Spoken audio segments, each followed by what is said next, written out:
Hey everybody, this is George Brasher with Shakedown of Thunder Sports, and you're about to watch the two Irish brothers. Go Irish!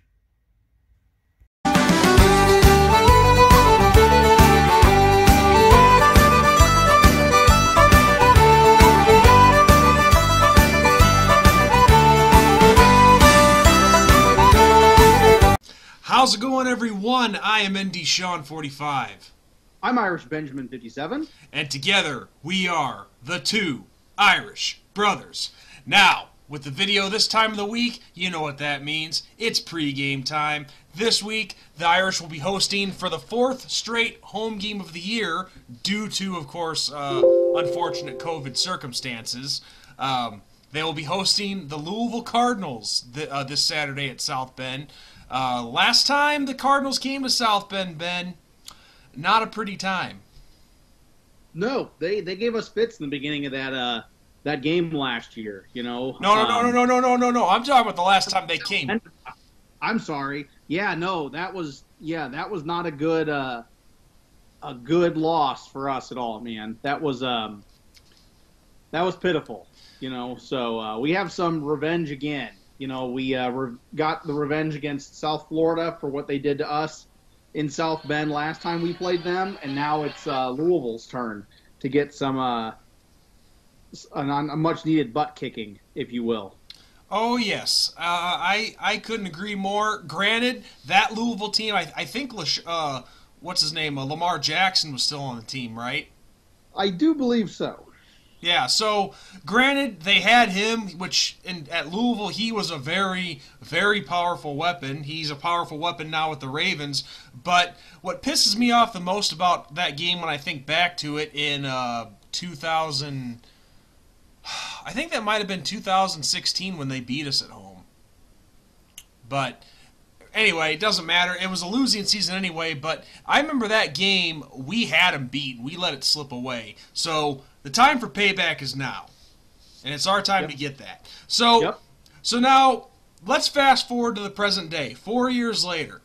Yes, like you were starting to say, we did play these guys last year, and last year was kind of the same thing like you were starting to say. They started to give us fits in the beginning of that game last year down in Louisville. Yeah, and last year was an interesting game against them because they had just gotten a new head coach, and we had no film on them, none. You know, we had no idea what kind of offense that this guy was going to bring, if he was going to bring the exact same offense that he had when he coached at Appalachian State. You know, so we didn't know much. And you could tell, like, in the beginning of that game that, you know, we didn't know what to expect. And thankfully, we made the second half adjustments that we needed to make, and the defense took care of business and shut down Louisville for the rest of the game for the most part. So, you know, that was good. Now we have film on them. You know, now we know what they're all about. So we have to execute. And from what I've seen from Louisville, even with Scott Scatterfield as the head coach now, I don't see things really being too different with Louisville, because the Cardinals, they've always had like a very fast-paced, high-tempo spread offense, and that's kind of pretty much what they run under Scott Scatterfield as well. So he hasn't really, in my opinion, I don't think he's really changed things too much there. But of course, I'm sure they'd like to start winning more. But hey, that bodes well for us, so I'm all for that not changing. Right. And it'll be up to us this week to make sure that stays the same. But despite that fact, Louisville is 1-3. But you look at their schedule, and they've just about every game they played in, they've been into it some degree. You know, so they haven't exactly all been blowouts here. This is a Louisville offense that knows how to score points. They know how to keep you off balance, and they know how to just be that, you know, that fast-paced spread offense team that we've seen before. And it's always a pain in the ass to go up against. Yeah. Oh, yeah, for sure. You know, if you look at their defense and stuff, their defense is their weak point. You know, they've scored quite a bit of points in each game. You know, the first game of the season, they scored 35. Second game of the season, they scored 27. Oh, no. Scored 27. So, I mean, they're at just about 27 games or 27 points a game. So, they can score when they want to.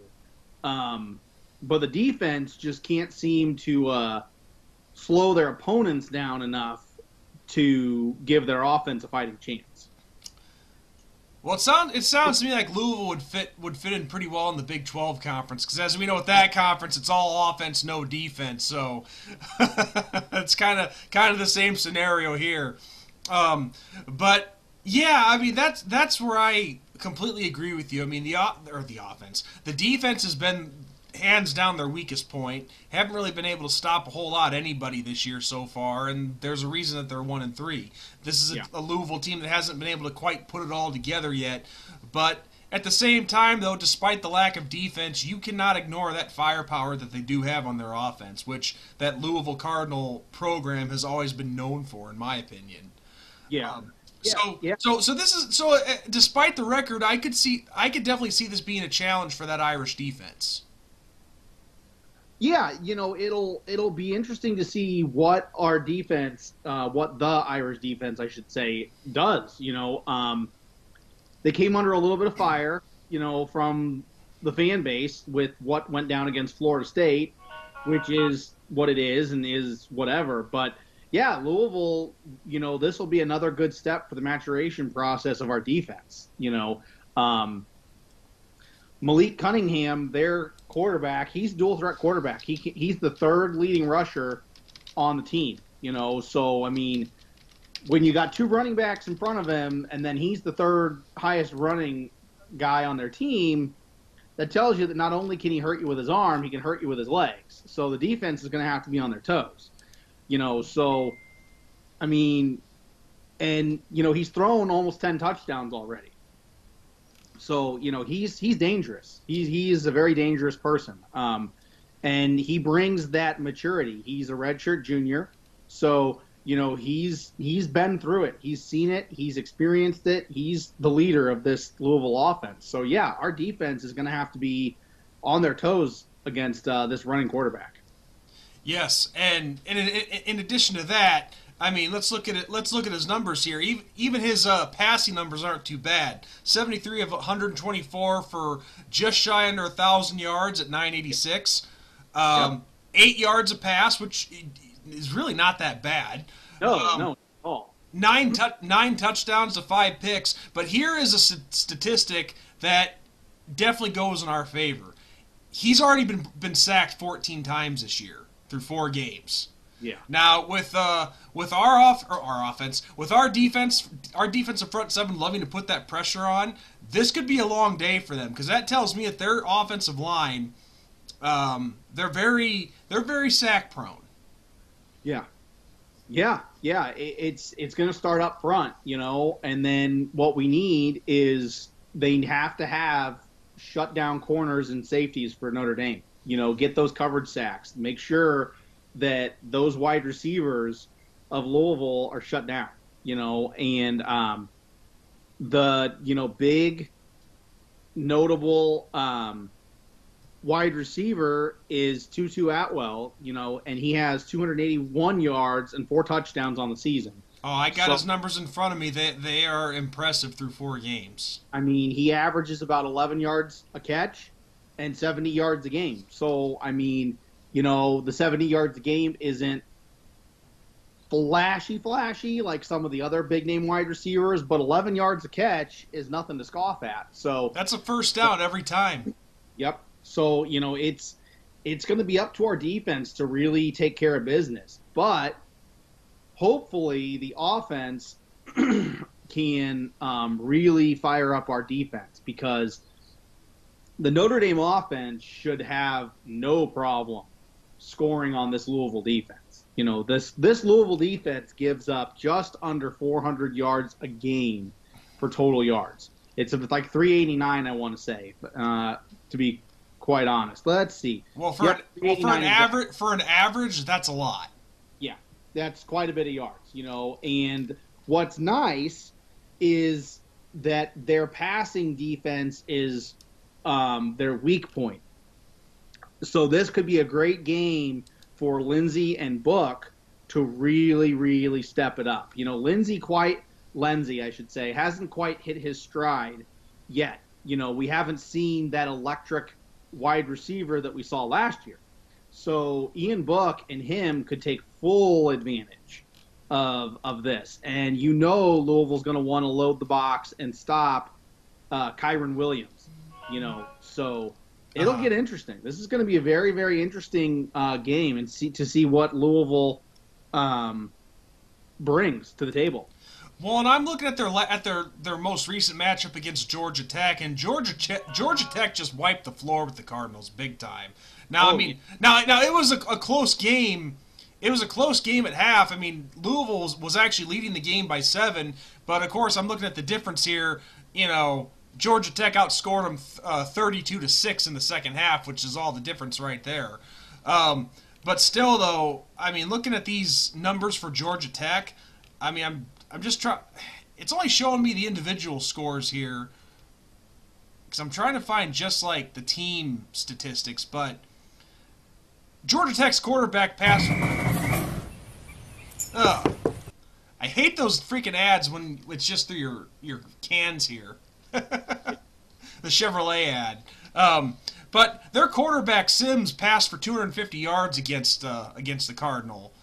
Right. And then rushing. Let's see. These are the Georgia Tech running backs against Louisville. 64 yards, 61 yards, 44 yards, 14 and 9, and not all those guys, but 4 of those 5 guys with a touchdown. So yeah, this is a team that's going to give up some offense, to say the least. Oh yeah. Like I said at the beginning, their defense is their weak point. The offense is good, and I think the offense would be better if the defense, actually could get some stops and keep the team more in the game.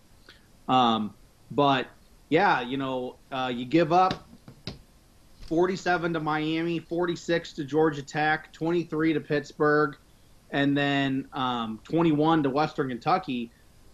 I mean, that in and of itself, is just under 37 points a game average to give up. So, I mean, Notre Dame should have a lot of fun in this one, and this one should be, the offense is just firing on all cylinders like they did against Florida State. Oh, I hope so. And the thing is, Scott Scatterfield, when he took over this Cardinal team, I mean, he had to have known it was going to take some time to put this thing together, that it wasn't going to just be an overnight thing. Oh, of course. And I mean, college football is a horse of a different color compared to pro ball. You get guys for 3, maybe 4 years if you're lucky. It's a constant revolving door of players. And so, I mean, to see some of the success that these other schools have year in and year out is saying something, and there's going to be down years, especially for a smaller program like Louisville. I mean, yeah, they're a Power 5 team, but they're still a smaller program tradition-wise, Right. So it is what it is, but Notre Dame can't take Louisville lightly. They can't. If it is any indication, look at what has happened these first 5 weeks of the football season. I mean, we have seen a lot of big-name teams fall to smaller, lesser teams. Yes. I mean, is it to be expected when you go up against a big-name team? Yeah, it's to be expected that it could go either way. But when you're going up against a smaller team and that smaller team's punching you in your mouth, like we've seen, then, it's nerve-wracking. And Louisville could be that team. They were one of the teams in my season preview that I said we need to be on upset alert against. And they pose that threat. And just because they come in with a 1-3 record doesn't mean that they're not going to give Notre Dame the best game of the season. Oh, I don't expect them to call it quits on their season just yet. So it'll be real interesting. It really will. But, like I say, if we can limit the turnovers, make big plays, and limit big plays and dumb mistakes, we got it made in the shade, man. And honestly, I think that's why that was the only reason why it looked as close as it did against Florida State, because those two early turnovers we committed, Florida State capitalized on both of them. So you take away those two turnovers, you take away 10 points. So you take away 10 points, it's 16 points as opposed to 26. Yeah, we'd be looking right now. We'd be looking at a 42-16 score, and I think less people on our fan base would be bitching right now. Right. Yeah. No. Yeah. And I mean, people need to also remember with those two turnovers where we gave the starting field position. I mean, if you're not coming away with a field goal in that situation, then you're just awful. So. Yes. I mean, Florida State in that game deserved way more credit than I think a lot of our fan base gave them. And, Louisville deserves more credit than I think people are going to give them too. They're still a very dangerous football team. And, their defense is weak, but their offense has shown that they can be dangerous. So. Well, and sometimes that's all you need is a high-powered offense. You can win with just a high-powered offense and no defense. As crazy as that sounds, but it's been done. Big 12. Yes. So with that said, Ben, on to the fun part. Score prediction. Yep. Now, I'll go first on this one because I already have my mind made up. Okay. The long and the short of it is this. We're going to stop Louisville. We're going to shut them down, but we're not going to shut them down 100%. This is a team that's going to squeak out some points on us, so I'm telling everybody watching this video right now to expect that. So, my final score prediction for this game, Notre Dame 45, Louisville 20. Interesting. You're about at the same wavelength that I'm at. So I say 42-17 for Notre Dame and Louisville, and Notre Dame comes away with that victory. So we're pretty close with scores. A 3-point gap for Louisville, and then what would that be? That would be another 3-point gap in both. So yeah, it's. Well, 10 of those 20 points I'm expecting to come in like a garbage time scenario. So yeah, it's not really as close as that score might indicate. Yeah, and that's something that I think a lot of people overlook is, okay, well, how many points were scored when the game really didn't matter at that point? So yeah, the score didn't look as impressive as it could have, but I mean, when you got their first stringers going against our third and fourth stringers, what do you expect is going to happen? I mean, come on.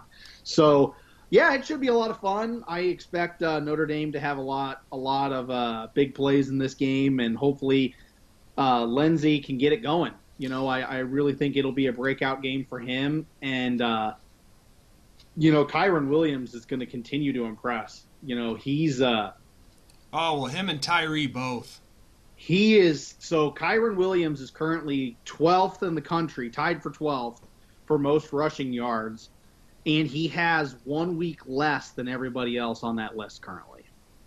That is frightening in a good way, a very good way. Yeah, I mean, it's pump the brakes a little bit on him, but at the same time, I know, I'm trying to wipe the slobber off my mouth here. Right. So I mean, what does that tell you? He's becoming dangerous, and I think he could really light up Louisville if they give him that opportunity. So it should be a lot of fun. Oh, absolutely. But at the end of the day, most importantly, Irish go 4-0, and we get that record to 3-0 in ACC play. So, Ben, anything else you want to add? I got nothing. Just win the game. It's all I want. Damn right. I echo that. So, all right, ladies and gentlemen, on that note, that's all we have for you. So, I am ND Sean 45. I'm Irish Benjamin 57. And as always, we say good night, God bless, and go Irish. Go Irish. Beat Louisville.